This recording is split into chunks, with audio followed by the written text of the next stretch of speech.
They announced Jason's promotion during Thursday morning's all-hands meeting at 9:47 a.m. Project director effective immediately with a compensation package that included $155,000 base salary, a $60,000 increase from his current senior engineer position. The conference room erupted in applause. I clapped along with everyone else, maintaining the same neutral expression I'd perfected over 22 years of watching less qualified people climb past me. What they didn't announce was my compensation adjustment that came later, delivered privately by Amanda Foster, our VP of Human Resources, in a hastily scheduled 3:30 p.m. meeting that lasted exactly 11 minutes. "Tyler, we want you to know how much Technocore Solutions values your contributions," Amanda said, sliding a single-page document across her desk. "Your mentorship of Jason has been invaluable to his development and our organization's success. We're pleased to offer you a loyalty recognition bonus of $8,000 payable over the next 6 months." I read the document twice. $8,000 spread over 6 months. Approximately $1,333 per month before taxes for 9 years of training the person who just received a $60,000 raise. "This is a one-time recognition payment," I said. Keeping my voice level, not a salary adjustment, that's correct. "We feel this appropriately recognizes your mentorship contributions while maintaining our compensation structure integrity." I signed the acknowledgement form. Amanda seemed pleased that I hadn't argued.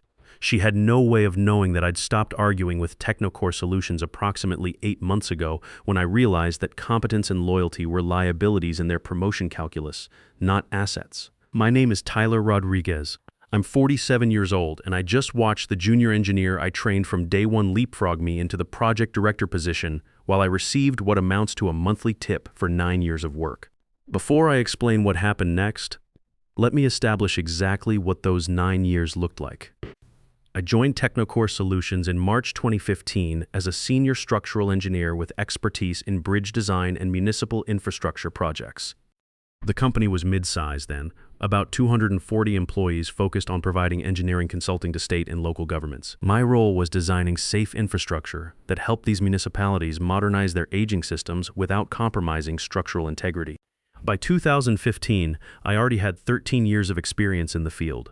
I'd worked for the State Transportation Department right out of college, spent 5 years learning foundation engineering under some of the best structural engineers in the region, then moved to a private consulting firm where I specialized in bridge retrofitting projects for 6 years before Technocore recruited me with promises of career growth and technical leadership opportunities.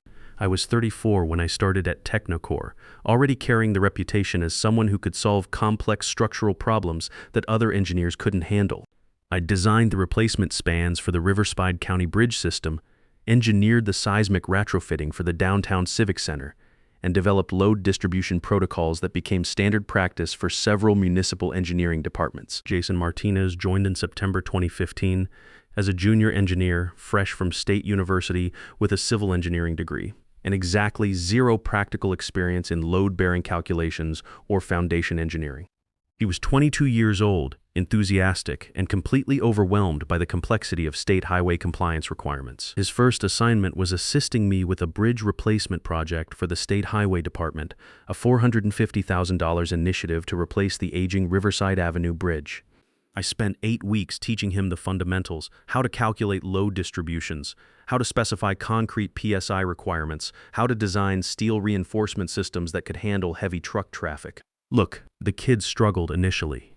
During his first month, he confused compression and tension forces in a beam analysis that would have resulted in a catastrophic design flaw. I caught it during my review and spent an entire weekend walking him through the physics of structural loading. He mixed up rebar specifications on a foundation design that would have failed inspection. I corrected it and taught him the difference between grade 40 and grade 60 steel reinforcement. He made calculation errors that would have gotten him terminated if anyone else had been reviewing his work. I covered for him, corrected his mistakes before they reached client deliverables, walked him through every engineering protocol until he understood not just the implementation, but the reasoning behind it. Spent evenings after regular work hours explaining compliance frameworks that should have been prerequisites for the position.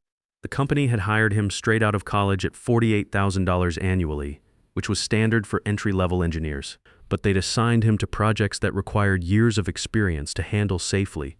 Without proper mentorship, he would have been let go within 6 months. I became that mentorship by necessity, not by choice. By month 6, Jason was functional. He could follow design specifications without major errors and complete basic structural calculations under supervision. By month 12, he was competent enough to handle routine bridge inspections and standard foundation assessments. By year 3, he was genuinely skilled at the technical work, capable of independent project management on smaller municipal contracts. I had essentially provided him with a graduate-level education in structural engineering while maintaining my own project responsibilities and deadlines. During those first 3 years, I was carrying a full workload of senior-level projects while simultaneously training someone who should have had that education before being assigned to critical infrastructure work. Here's what made it more frustrating. Technocore was billing clients for Jason's time at senior engineer rates by year 2, despite the fact that I was still reviewing and correcting most of his work. They were making money off his development while I was providing the expertise that made that development possible. But I kept training him because I believed in doing the job right. Infrastructure engineering isn't just about meeting contract specifications. When you design a bridge, you're responsible for every person who will drive across it for the next 50 years. When you specify foundation requirements, you're ensuring that buildings won't collapse during earthquakes. This work matters in ways that most people never think about, so I taught Jason not just how to do the calculations, but why those calculations matter. I showed him how to think like an engineer, not just follow procedures like a technician. Here's the thing. During those 9 years, I guided Jason through 87 distinct municipal projects. I taught him how to design foundation systems that Technocore eventually sold as proprietary methodology to other clients. I brought him into strategy meetings with state transportation officials and coached him beforehand on how to present technical engineering concepts to non-technical government administrators. I introduced him to industry contacts that became his professional network. When Technocore won the state highway contract in 2017, a $2.8 million engagement that became our largest client relationship, I designed the initial bridge specifications that secured the deal. Jason had assisted, but the core methodology was mine. The contract came about because the state highway department needed someone who could design bridge replacements that met both current traffic loads and projected increases over the next 30 years. They'd had problems with previous contractors who submitted designs that met minimum requirements but couldn't handle capacity growth. I developed a scalable foundation system that could support additional lanes or structural modifications without requiring complete reconstruction. During the proposal presentation, I did most of the technical explanation, while Jason handled the project management timeline discussions. The state engineers asked detailed questions about load distribution algorithms, concrete curing specifications, and seismic resistance factors. I answered every question with specific calculations and material recommendations.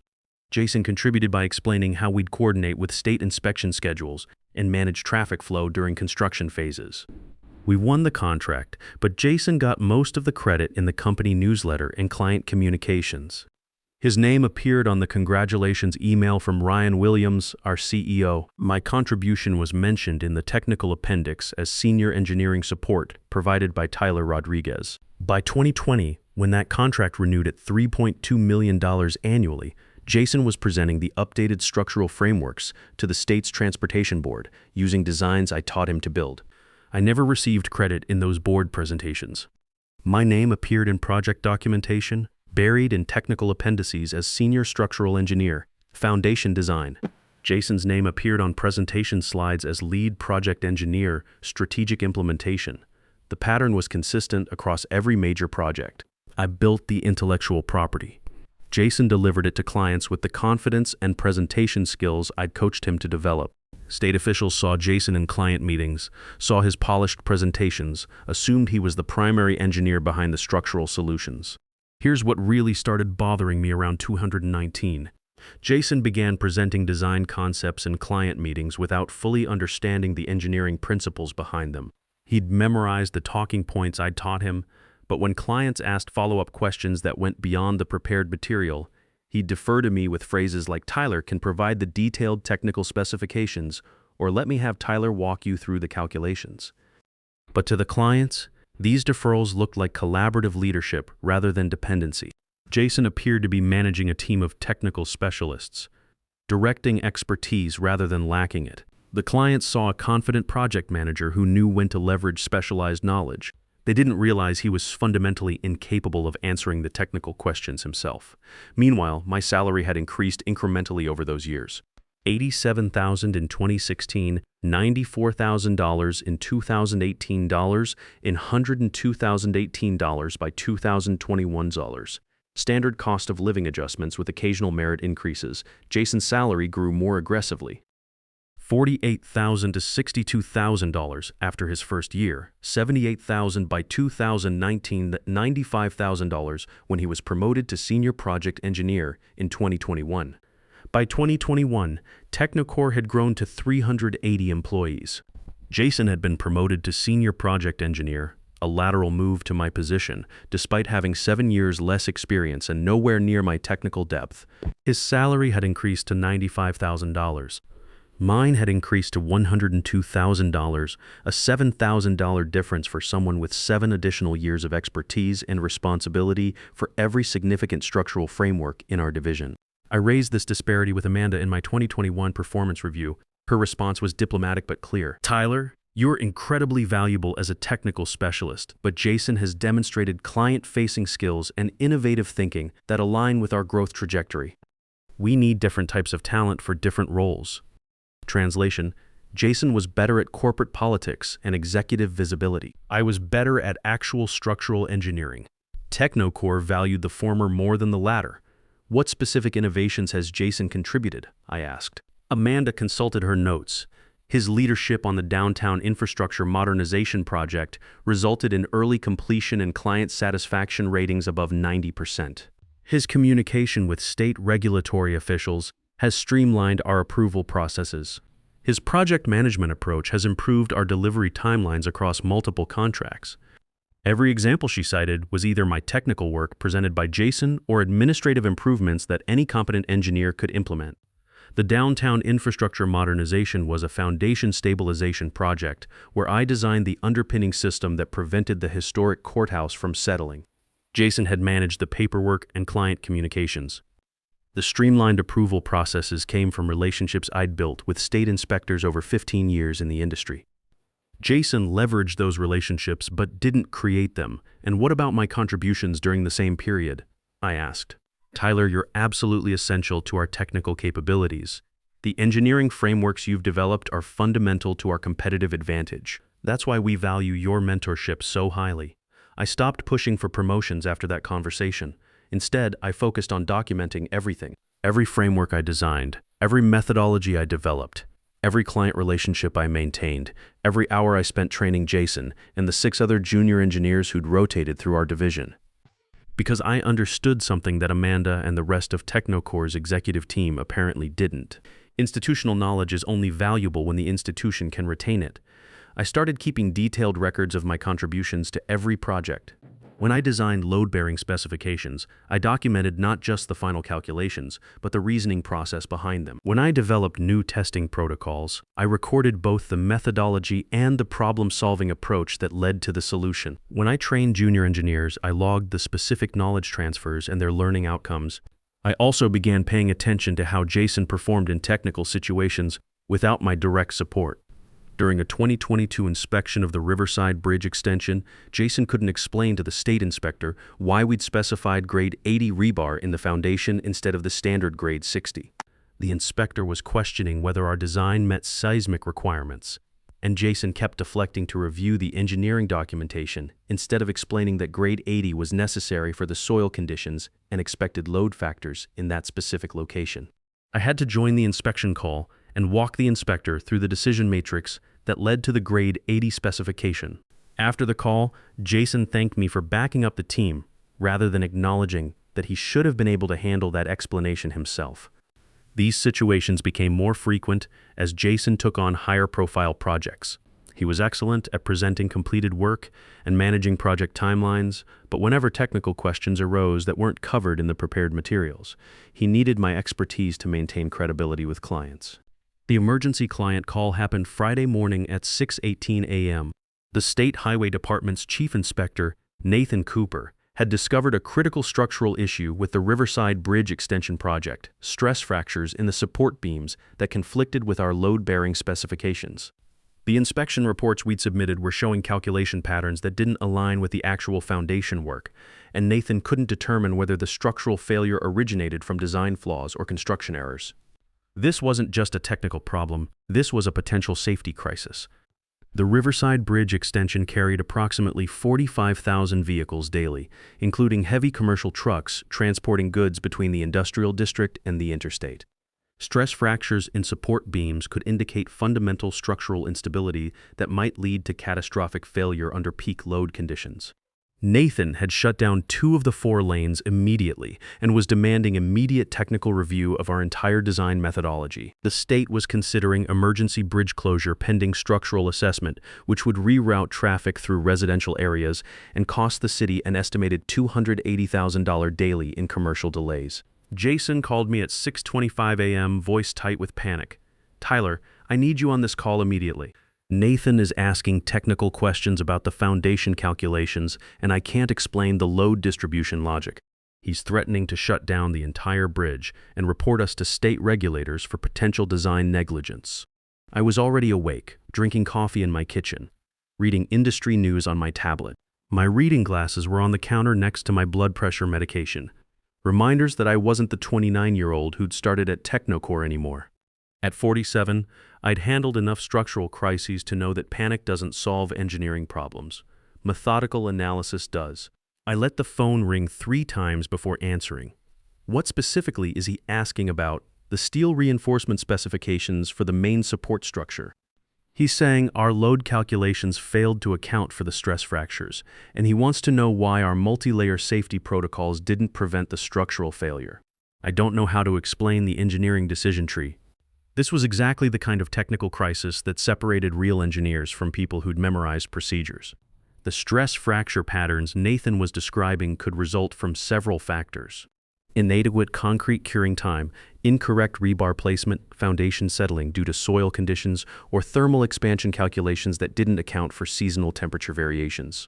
I knew exactly how to explain it because I designed that reinforcement system in 2018 and spent 4 weeks teaching Jason the structural reasoning behind using progressive load distribution for heavy traffic bridges. The decision tree involved analyzing soil compression data, calculating dynamic load factors for truck traffic, and specifying steel grades that could handle both static loads and cyclical stress from temperature changes. Jason had apparently forgotten all of it. "I'll be on the call," I said. "Send me the meeting link." At 6:29 a.m., I joined the video conference. 116 people from the State Highway Department's engineering team. Jason looking exhausted and stressed. Nathan Cooper looking furious and extremely concerned about public safety.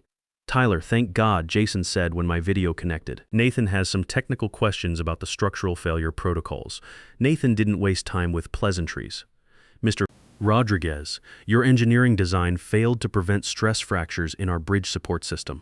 Before we discuss terminating this contract and filing regulatory reports with federal transportation authorities, I need to understand why your load calculations allowed these structural failures to occur." I opened my laptop, pulled up the engineering documentation, began walking Nathan through the technical reasoning for every design decision. The stress fractures he was seeing weren't design flaws. They were indicating foundation settlement that should have been caught during the construction phase inspection process. "Nathan, the fracture patterns you're describing suggest differential settlement in the eastern foundation pier. Our design specifications called for concrete pours in 12-hour intervals with 48-hour curing between layers. If the contractor accelerated that timeline or didn't maintain consistent temperature control during curing, you'd see exactly these stress indicators." I spent 31 minutes explaining structural engineering concepts to a room full of state inspectors and compliance officers. How thermal expansion coefficients interact with steel grade specifications. Why foundation settlement creates predictable stress patterns in properly designed reinforcement systems. How to distinguish between design inadequacy and construction execution problems. Nathan's questions were getting more specific and technical as we progressed. "What about the load distribution calculations for the dynamic loading from heavy truck traffic? Are you confident the grade 80 rebar can handle cyclical stress over the 50-year design life?" "Absolutely. The grade 80 specification provides a safety factor of 2.8 for the maximum expected load conditions, including dynamic amplification from truck traffic and seismic considerations. The stress fractures indicate construction quality issues, not design inadequacy. I recommend core sampling the concrete in the eastern pier to verify compression strength and curing quality." Halfway through this explanation, I realized something fundamental. I was doing exactly what I'd done for 9 years. Solving problems that Jason couldn't solve. maintaining client relationships that Jason couldn't manage, providing expertise that Technocore valued at $8,000 while paying Jason $155,000 to take credit for it. Look, I'd been here before countless times. Jason stumbles during a client presentation. I step in with the technical details. Jason can't answer a structural question. I provide the methodology explanation. Jason needs help with compliance documentation. I walk him through the requirements. For 9 years, I'd been his safety net, his technical backup, his institutional memory. And Technocore just announced they valued that safety net at $8,000 minus less than what some people spend on a vacation. The state inspector was still asking questions about foundation design principles. Jason was nodding along but contributing nothing substantive to the conversation. Everyone in that meeting understood that I was the technical authority responsible for the engineering decisions, while Jason was essentially a project coordinator who'd been promoted into a position requiring expertise he didn't possess. At 7 a.m., while explaining the steel grade specifications for the 4th time to a state engineer who still didn't understand the tension algorithms, I made a decision that would change everything. This wasn't just about my compensation anymore. This was about professional integrity. I'd spent 22 years building expertise that kept bridges from collapsing and buildings from falling down. I'd trained Jason to present that expertise to clients while Technocore systematically undervalued the person who actually generated it. They wanted Jason to be the face of engineering projects he couldn't defend technically. They wanted me to be the invisible technical support that made Jason's presentations credible. They valued presentation skills over engineering competence and expected me to subsidize that philosophy with my expertise. I was done subsidizing it. I stopped talking mid-sentence, closed my laptop, looked directly into the camera. Nathan, I apologize, but I need to step away from this call. Jason can address your remaining questions. The silence was immediate and absolute. You could see the confusion on Nathan's face, the panic on Jason's, the realization dawning on everyone that the person who actually understood the engineering was leaving the person who'd been promoted to explain it. Tyler, wait, Jason said, his voice cracking slightly. I disconnected from the call. I shut down my laptop, walked upstairs to my bedroom where my wife Sarah was getting ready for work. You're home early, she said, confused. I thought you had that emergency state highway call. I did. I left. You left? I left in the middle of explaining something that Jason should be able to explain himself if he's worth $155,000 as project director. Sarah sat down on the bed, watching me carefully. At 45, she'd seen me come home from work frustrated more times than either of us cared to count. But this was different. This was me finally drawing a line. What are you doing, Tyler? Something I should have done 8 months ago when I realized this company values presentation skills over actual competence. I'm not covering for Jason anymore. If he can't answer state highway questions about structural engineering, that's Technocore's problem, not mine. At 7:42 a.m., my phone started ringing. Jason. I declined the call. At 7:49 a.m., text message from Jason. Tyler, please call me back. Nathan is asking questions I can't answer, and he's threatening to shut down the entire bridge and report us to federal transportation authorities for design negligence.